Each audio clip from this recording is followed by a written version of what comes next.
तो फ्रेंड जो आप यहाँ पर देख रहे हैं इसमें क्या है, इसमें है ये है आयत। क्या है? ये है आयत है। अब आयत में दो चीज होता है, एक होता है लंबाई, ठीक है, लेंथ होता है, और एक होता है चौड़ाई, बेस होता है। ठीक, तो इस प्रकार से जो घनाभ में होता है तीन चीज होता है, एक होता है लंबाई, एक होता है चौड़ाई और एक होता है ऊंचाई। अब हम घनाभ का, ठीक है, यहाँ पर हम लोग आयत में हम लोग देखते हैं, तो आयत में हम आयत का अगर क्षेत्रफल और परिमाप की हम लोग बात कर लेते हैं, तो आयत का जो परिमाप होता है, आयत का जो परिमाप होता है वो होता है 2 इंटू लंबाई प्लस चौड़ाई होता है। क्या होता है? 2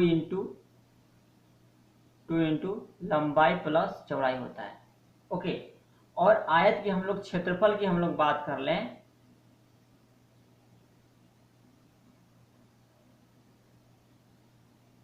इसकी हम लोग क्षेत्रफल की हम लोग बात कर लें, आयत का क्षेत्रफल की बात कर लें, तो लंबाई गुना चौड़ाई होता है। ठीक है, अब हम लोग इस प्रकार से घनाभ देखते हैं। अब घनाभ का क्षेत्रफल और उसका वक्र पृष्ठ क्षेत्रफल क्या होता है।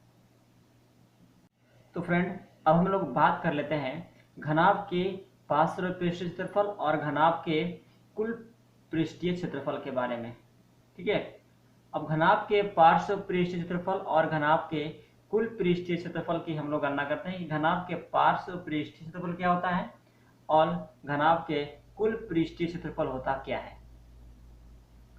आप यहाँ पर देखेंगे कि जो घनाभ का पार्श्व पृष्ठीय क्षेत्रफल जो होता है वो होता है 2 into l plus b into h. ठीक है, 2 into l plus b into h, ये होता है घनाभ के पार्श्व पृष्ठीय क्षेत्रफल।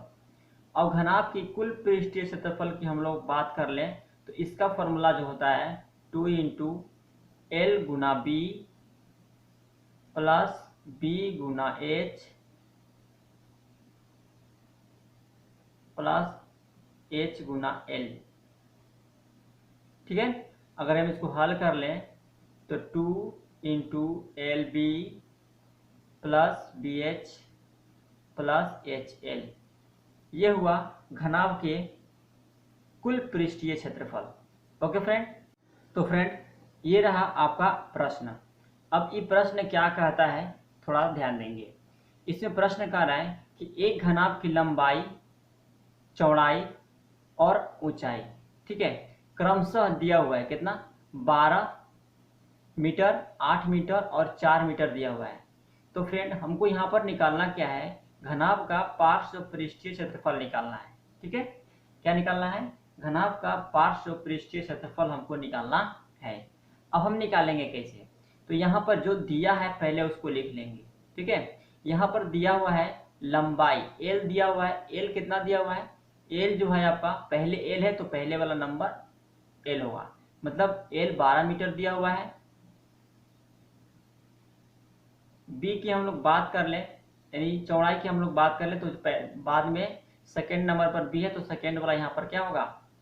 बी। ठीक है, तो यहाँ पर आपका हो जाएगा बी इक्वल टू 8 मीटर और एच इक्वल टू हो जाएगा 4 मीटर। ठीक है, लास्ट वाला एच है, ऊंचाई है, तो यहाँ पर लास्ट वाला होगा ऊंचाई। ओके, उम्मीद करते हैं कि यहाँ तक कोई आपको परेशानी नहीं हुआ होगा।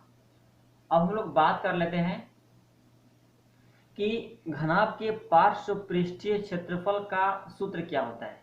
पहले बताइए, मैंने अभी पीछे बताया था, यहाँ पर लिखते हैं घनाभ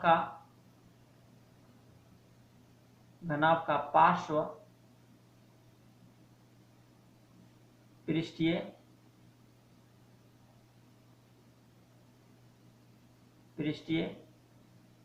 क्षेत्रफल क्या होता है? पार्श्व पृष्ठीय क्षेत्रफल बोला है तो इसका सूत्र अभी तुरंत बताए थे, 2 into l plus b into h, ये होता है घनाभ के पार्श्व पृष्ठीय क्षेत्रफल। ओके फ्रेंड, अब हम यहाँ पर वैल्यू रखते हैं, तो 2 का 2 रहेगा। एल का मान कितना है, एल का मान 12 है, तो हम 12 रख दिए। बी का मान देखिए यहाँ पर, बी का मान यहाँ पर 8 है, तो यहाँ पर 8 रख देंगे। इंटू एच का मान देखिए यहाँ पर 4 है, तो हम रखते हैं 4।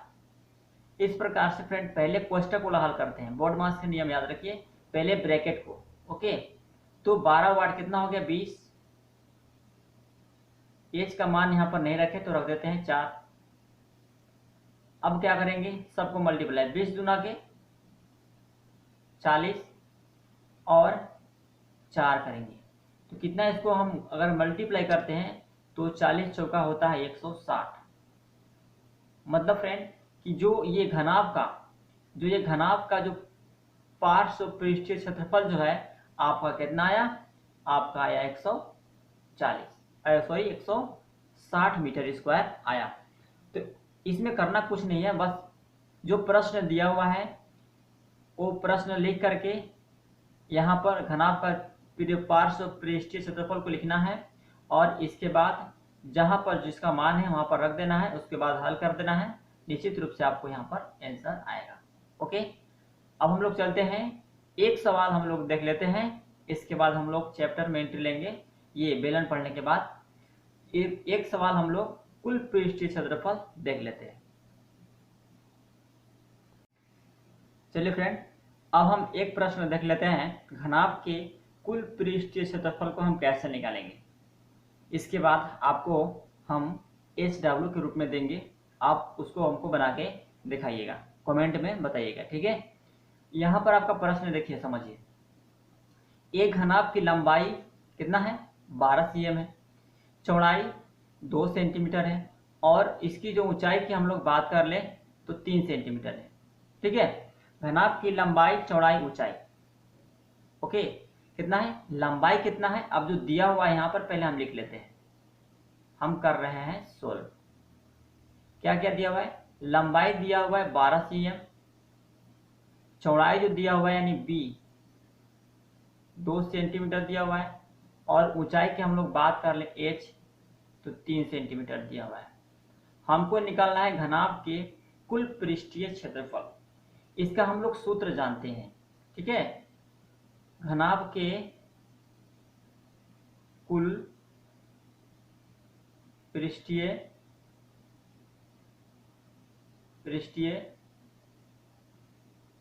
क्षेत्रफल क्या होता है, 2 इंटू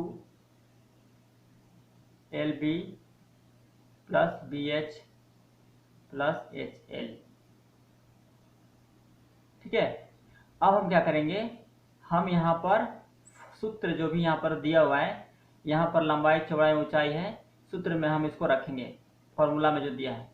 L का मान आपका है 12, तो हम लिखते हैं यहाँ पर 12। B का मान आपका 2 है, तो लिखते हैं 2, ठीक है। इसके बाद प्लस है, B का मान कितना है, 2 है, H का मान देखिए यहाँ पर 3 है, इसके बाद फिर प्लस है, इसके बाद H है 3 है, इसके बाद L का मान देखिए यहाँ पर दिया है 12, ठीक है। तो हम लिखते हैं 12, इसको करते हैं कोष्टक में। अब हम लोग बात कर लेते हैं, इसको गुना हल करते हैं। तो 12 दूना 24, 3 दूना 6, 12 तिया होता है 36, ठीक है। मैंने बोर्ड मास के नियम के अनुसार इसको हल कर लिया। क्या किया, मल्टीप्लाई किया, मल्टीप्लाई के बाद अब हम इसको करेंगे ऐड। 12 गुना 2 करेंगे 24, 3 दूना हो गया 6, और 12 तिया कितना हो गया 36। अब हम इसको जोड़ेंगे, पहले कोष्टक को हल करते हैं, ब्रैकेट को। तो 24 और 6 30 हो गया, ठीक है। 24 और 6 30, 30 और 30 60, और 6 66, ठीक है। मतलब जोड़ेंगे 24, 6 30 और 36 जोड़ेंगे तो कितना हो जाएगा 66। अब हम इसको गुना करते हैं, अगर हम गुना करते हैं तो 6 दूना 12 के 2 आता है, और 6 दूना 12 1 13, मतलब कि 132 सेंटीमीटर स्क्वायर होगा। फ्रेंड, एक बात आप ध्यान देंगे कि जब भी आप किसी भी चीज़ का क्षेत्रफल निकालेंगे, ठीक है, तो क्षेत्रफल निकालने के बाद यदि कोई भी प्रश्न यदि मीटर में दिया हो तो उसको हम लोग मीटर स्क्वायर में लिखते हैं, ठीक है। किस में लिखते हैं, यदि आपका मीटर में दिया हुआ रहता है, यहाँ पर थोड़ा समझ लेंगे। यहाँ पर यदि मीटर में दिया हुआ रहता है तो उसका क्षेत्रफल मीटर स्क्वायर में होगा। यदि सेंटीमीटर में दिया हुआ रहता है तो उसका क्षेत्रफल सेंटीमीटर स्क्वायर में होगा। ठीक है, तो इस प्रकार से आप उसको ध्यान से देखेंगे, क्षेत्रफल लिखने में आप गलत नहीं करेंगे। ठीक है, तो यहाँ पर हमको क्षेत्रफल पूछा था, इसलिए हम यहाँ पर स्क्वायर देंगे। ठीक है, तो जब भी क्षेत्रफल निकालिए तो स्क्वायर दे दीजिए। तो इस प्रकार से फ्रेंड ये होता है 132 सेंटीमीटर स्क्वायर आपका घनाभ का कुल पृष्ठीय क्षेत्रफल। उम्मीद करते हैं फ्रेंड कि यहाँ तक आपको कोई परेशानी नहीं हुआ होगा। अब हम लोग चलते हैं अगला प्रश्न में। तो फ्रेंड ये प्रश्न है आपके लिए। ठीक है, अब इस प्रश्न क्या है, यह प्रश्न क्या समझिए।